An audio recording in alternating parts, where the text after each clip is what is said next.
रोहित और उसकी पत्नी नंदिनी ने अपनी सालगिरह मनाने के लिए पहाड़ियों के बीच एक सुनसान और खूबसूरत जगह पर कैंपिंग करने का फैसला किया। वह जगह उनकी पुरानी यादों से जुड़ी थी, क्योंकि यही वह जगह थी जहां उन्होंने पहली बार अपने प्यार का इजहार किया। चारों तरफ घना जंगल, चमकते तारे और ठंडी हवा ने माहौल को और भी खास बना दिया था।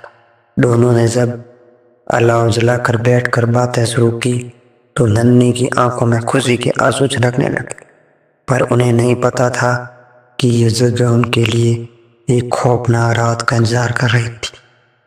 जैसी रात गहरी लगी, जंगल में अजीब अजीब सी आवाजें गूंजने लगी। कभी किसी जानवर की गुर्राहट तो कभी दूर से आती किसी के कदमों की आवाज। रोहित ने इसे हवा और जानवरों की हरकत मानकर नजरअंदाज कर दिया, लेकिन नंदिनी का दिल तेजी से धड़कने लगा। तभी अचानक उनके टेंट के पास किसी ने जोर से दस्तक दी। रोहित ने टॉर्च उठाई और बाहर देखा, लेकिन वहां कोई नहीं था। तभी पीछे से एक औरत की चीख सुनाई दी, जिसने दोनों को हिलाकर रख दिया।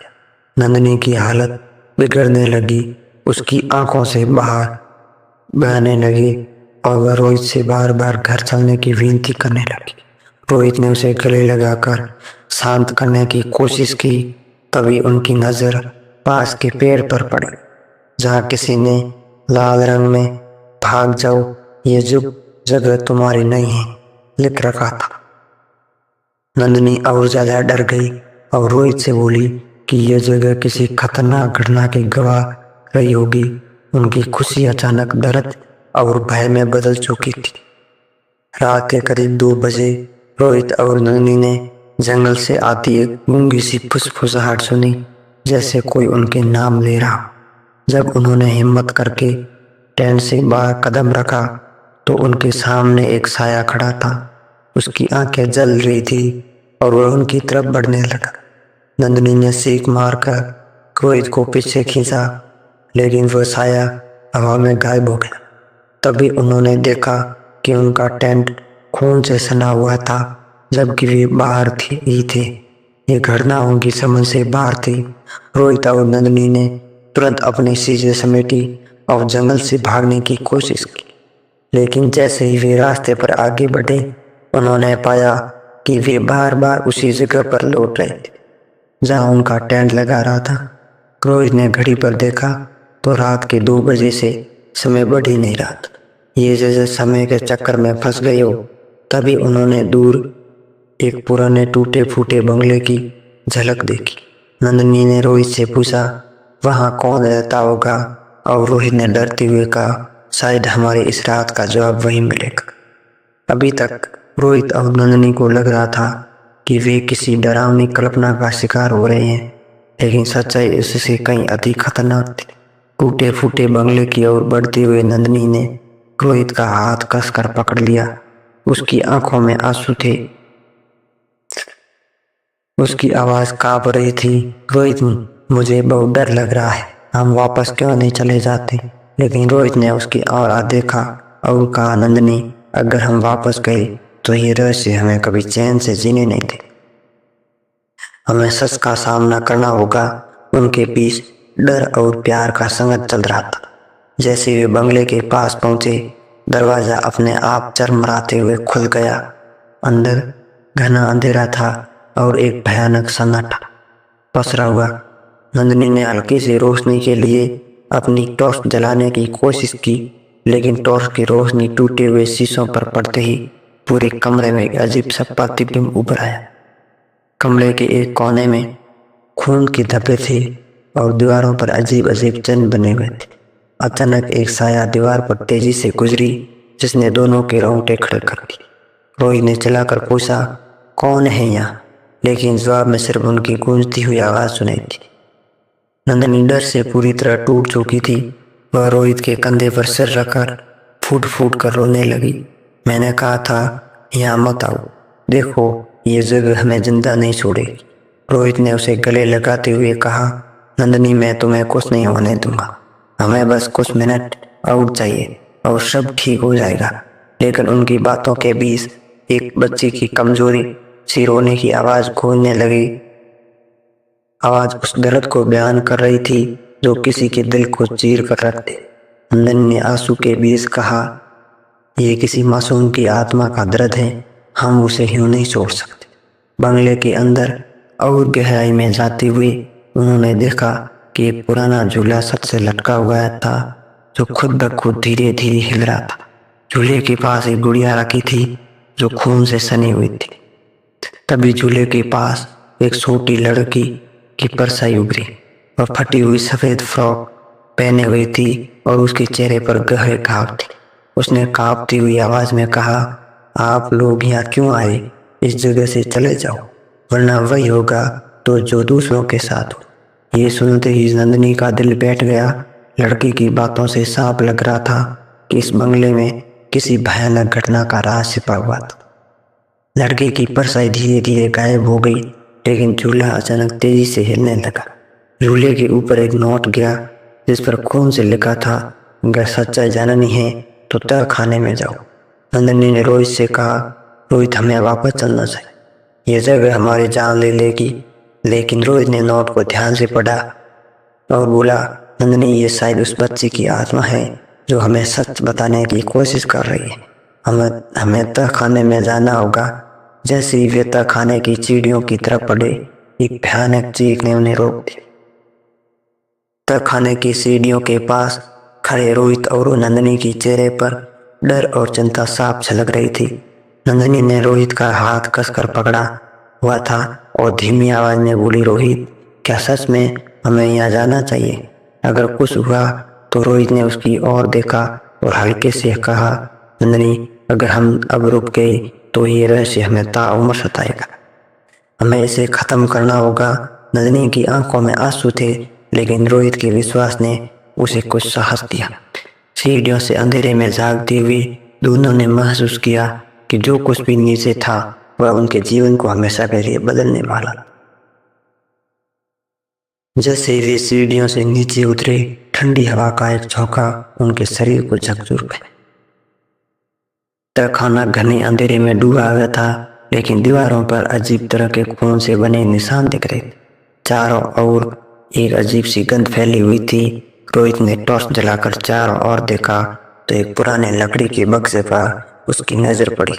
बक्सा लगभग 50 साल पुराना लग रहा था और उस पर लोहे की जंजीरों से ताला जड़ा हुआ था। तभी उनके पीछे से अचानक एक भयानक चीख गूंजी जिसने नन्ही को चिल्लाने पर मजबूर कर। दोनों ने पलट कर देखा, लेकिन वहां कोई नहीं था। नंदिनी अब अपने भावनाओं पर काबू नहीं रख पाई। वह रोहित के कंधे पर सिर रखकर फूट फूट कर रोने लगा। मैंने तुमसे कहा था हमें यहाँ नहीं आना चाहिए था, ये जगह हमारी कब्रगाह बन जाएगी। रोहित ने उसकी पीठ थपथपाते हुए कहा, नंदिनी मैं तुम्हारे साथ हूँ, कुछ भी हो मैं तुम्हें बचा लूंगा। लेकिन उसकी बात खत्म होते ही बक्सा खुद ब खुद खुलने लगा। अंदर एक पुरानी डायरी और एक लहलुहान गुड़िया रखी हुई थी। डायरी के पहले पन्ने पर लिखा था, यहाँ मत रहो, ये जगह शापित है। जैसे ही रोहित ने डायरी का पन्ना पलटा, कमरे की दीवारों पर अजीब सी छाएं उभरने लगी। ये छाएं उन लोगों की थी जो कभी इस जगह पर आए थे और वापस नहीं जा सके। अचानक दीवार पर एक दृश्य उभरने लगा। एक आदमी उनकी पत्नी और बच्ची को इस तरह खाने बंद कर दिया गया तो उनकी चीखें और दर्द भरी आवाजें दिल दहला देने वाली थी। नंदिनी ने डरते हुए रोहित से कहा, ये वही बच्ची है जिसकी परछाई हमने ऊपर देखी। वह हमें चेतावनी देने की कोशिश कर रही थी। तभी दीवार पर लिखे शब्द लाल हो गए और एक आवाज गूंजी, तुम भी हमारे जैसे बन जाओगे। तब खाने की दीवारें अचानक हिलने लगी, जैसे पूरा कमरा जिंदा हो गया। रोहित और नंदिनी ने भागने की कोशिश की, लेकिन दरवाजा खुद ब खुद बंद हो गया। तभी डायरी से एक पन्ना अपने आप फटकर गिरा। इस पर लिखा था, अगर बचना है तो गुप्त दरवाजा ढूंढो। रोहित ने नंदिनी का हाथ पकड़ा और जल्दी जल्दी चारों ओर देखने लगा। तभी दीवार पर एक अजीब सा निशान दिखा जो गुप्त दरवाजे की ओर इशारा कर रहा था। लेकिन दरवाजे के पास खड़े होने से पहले ही दोनों के पीछे किसी के जोर से हंसने की आवाज गूंजी। तक खाने की ठंडक और अंधेरे में फंसे रोहित और नंदिनी अब पूरी तरह से टूट चुके थे। नंदिनी ने रोहित का हाथ पकड़ते हुए कांपती हुई आवाज में कहा, रोहित, अगर हम यहाँ से नहीं निकले तो हमारे भी वही असर होगा जो उन मासूम लोगों का। मैंने कभी सोचा नहीं था कि हमारी सालगिरह इस तरह से एक बुरे सपने में बदल जाए। रोहित ने उसके आंसुओं को पोंछते हुए कहा, नंदिनी, तुम मेरा भरोसा रखो, मैं तुम्हें इस जगह से सुरक्षित बाहर ले जाऊं, चाहे मेरी जान ही क्यों न चले जाए। यह सब नंदिनी के लिए ढांढस थे, लेकिन उसके दिल में अज्ञात भय गहरा था सारा। दीवारों पर उभरी अजीब छायाओं के बीच गुप्त दरवाजे की ओर बढ़ते हुए दोनों को लगा जैसे किसी ने उन्हें पीछे से खींचने की कोशिश की। नंदिनी चीख पड़ी और रोहित ने झट से पीछे मुड़कर देखा, लेकिन वह कोई नहीं था। तभी वह अजीब आवाजें और तेज हो गई। ऐसा लग रहा था जैसे कोई कह रहा हो, तुम यहाँ से बच नहीं सकते। जब उन्होंने दरवाजे के पास पहुंचने की कोशिश की तो दरवाजे के चारों ओर लाल रंग का धुआं फैलने लगा। रोहित ने साथ जुटाकर दरवाजे को धक्का दिया, लेकिन दरवाजा जाम हो गया था। नंदिनी घुटनों के बल गिरकर रोने लगी। उसने रोहित की ओर देखा और रोते हुए कहा, हम मर जाएंगे रोहित, मुझे घर जाना था, अपनी माँ से मिलना था। मैंने अपने परिवार को अकेली बार भी ठीक से अलविदा नहीं कहा। उसकी बातों ने रोहित को भीतर तोड़ दिया। उसने नंदिनी को गले लगाते हुए कहा, नंदिनी, हम जिंदा रहेंगे, यह जगह हमें नहीं हरा सकती। तभी अचानक उन्होंने महसूस किया कि वह बच्ची जिसकी परछाई उन्होंने पहले देखी थी उनके सामने खड़ी थी। उसकी आंखों में गहरी पीड़ा थी और उसके आंसू बह रहे थे। बच्ची ने कांपती आवाज में कहा, आप इस दरवाजे से नहीं निकल सकते, ये दरवाजा केवल उन लोगों के लिए खुलता है जिन्होंने यहाँ के राज को पूरी तरह से जान दिया। नंदिनी रोते हुए पूछा, तुम कौन हो, इस जगह के साथ क्या हुआ? बच्ची ने इशारा किया और दीवारों पर अतीत की एक कहानी उभर आई। ये वही बच्ची थी जिसे उसके माता पिता के साथ इस तरह खाने बंद कर दिया गया। उन्होंने यह कई दिनों तक भूख प्यास से तड़पते हुए दम तोड़ दिया। बच्ची की आत्मा यहाँ फंस गई और वह उन सभी को चेतावनी देती थी जो इस जगह के करीब आते थे। लेकिन उसमें भी खौफनाक बात यह थी कि तहखाने के मालिक ने अपनी आत्मा को अमर बनाने के लिए एक प्राचीन मंत्र का उपयोग किया था और वह अब भी यहाँ छिपा हुआ था। जैसे बच्चे की कहानी खत्म हुई, तहखाने की चारों ओर की दीवारें धीरे धीरे खिसकने लगी और एक गुप्त सुरंग प्रकट हुई। लेकिन सुरंग के अंदर से किसी भारी चीज को घसीटने की आवाज आ रही थी। बच्चे ने फुसफुसाते हुए कहा, वह जाग गया है, तुम्हारे पास बहुत कम समय है, अगर वह तुम्हें पकड़ ले तो तुम कभी यहाँ से बाहर नहीं जा पाओगे। रोहित और नंदिनी ने हिम्मत जुटाई और सुरंग की ओर बढ़ने लगे, लेकिन सुरंग के अंदर की अंधेरी गहराई ने उनके कदम रोक दिए। अचानक सुरंग के अंदर से एक जोरदार चीख आई। रोहित और नंदिनी ने भारी दिल से उस अंधेरी सुरंग में कदम रखा। बच्चे की आवाज उनके कानों में गूंज रही थी, अगर तुमने इस जगह का सच समझ लिया तो ही तुम बच सकते हो। सुरंग के अंदर गुप्त अंधेरा था और हर कदम ने के साथ उनका डर बढ़ता जा रहा था। नंदिनी ने रोहित का हाथ का सर पकड़ लिया और रोती हुई आवाज में कहा, मुझे नहीं पता कि हम बच पाएंगे या नहीं, लेकिन अगर ये हमारी आखिरी घड़ी है तो मुझे खुशी है कि हम साथ हैं। रोहित ने नंदिनी की आंखों और देखा, उसकी आंखों में आंसू थे, लेकिन वह साहस के साथ आगे बढ़ रही थी। सुरंग के भीतर अचानक एक भयानक आवाज गूंजी। ऐसा लगा जैसे कोई दैत्य उनके पीछे आ रहा हो। नैनी ने पीछे मुड़कर देखा तो एक काले परछाई तेजी से उनकी ओर बढ़ रही थी। उसकी आंखें जल रही थी और उसके पैरों से आग की लपेट निकल रही थी। रोहित ने नैनी के हाथ खींचा और तेजी से दौड़ने लगे। परछाई उनकी ओर बढ़ती जा रही थी। तभी सुरंग की दीवारों पर अजीब आकृतियां उभरने लगी। मरते हुए लोगों की साएं, चीखते हुए चेहरे और खून से सने हाथ। नैनी का दिल दहलाने देने वाला डर अब चरम पर था। भागते भागते नंदिनी गिर पड़ी और फूट फूट कर रोने लगी। रोहित, मुझे यहीं छोड़ दो, मैं अब नहीं भाग सकती, वह हमें पकड़ लेगा। रोहित ने उसे उठाते हुए कहा, नंदिनी, मैं तुम्हें छोड़कर कहीं नहीं जाऊंगा, तुम मेरी ताकत हो और मैं तुम्हें बचाने के लिए कुछ भी कर सकता हूँ। तभी बच्चे की आत्मा फिर प्रकट हुई। उसने रोहित और नंदिनी को और देखकर कहा, तुम्हारे पास अब एक ही रास्ता बचा है, वह गुप्त दरवाजा खोलने का। लेकिन उसके लिए तुम्हें अपनी सबसे बड़ी कमजोरी से लड़ना होगा। गुप्त दरवाजे के पास पहुंचते ही सुरंग के अंदर तेज रेस रोशनी फैल गई। बच्ची ने एक मंत्र गुनगुनाया और दरवाजा धीरे धीरे खुलने लगा। अंदर एक पुराना पूजा स्थल था जहाँ दिया जल रहा था। बच्ची ने कहा, यह जगह पवित्र है, लेकिन इसकी शक्ति तभी काम करेगी जब तुम अपने भीतर के डर को हराओगे। तभी वह काली परछाई सुरंग के अंत में खड़ी दिखाई दी। रोहित ने दिए को उठाकर परछाई की ओर बढ़ाया और जोर से कहा, हमारे इरादे सच्चे हैं और इस जगह का सच जानने के बाद हम इसे मुक्त करने आए हैं।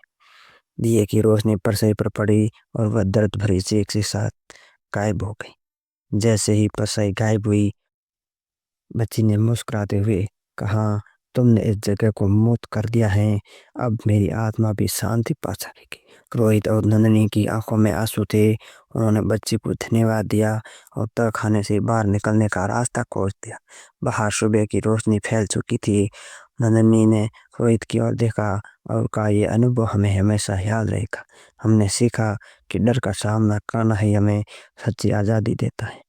कहानी हमें यह सिखाती है कि डर का सामना करना और अपने भीतर के साहस को पहचानना ही हमें बड़ी से बड़ी मुसीबत से बचा सकता है। साथ ही जिन जगहों और रहस्यों के बारे में हम कुछ नहीं जानते, वहां जाने से पहले हमें सतर्क रहना चाहिए। जीवन अनमोल है और इसे सुरक्षित रखना हमारी जिम्मेदारी है।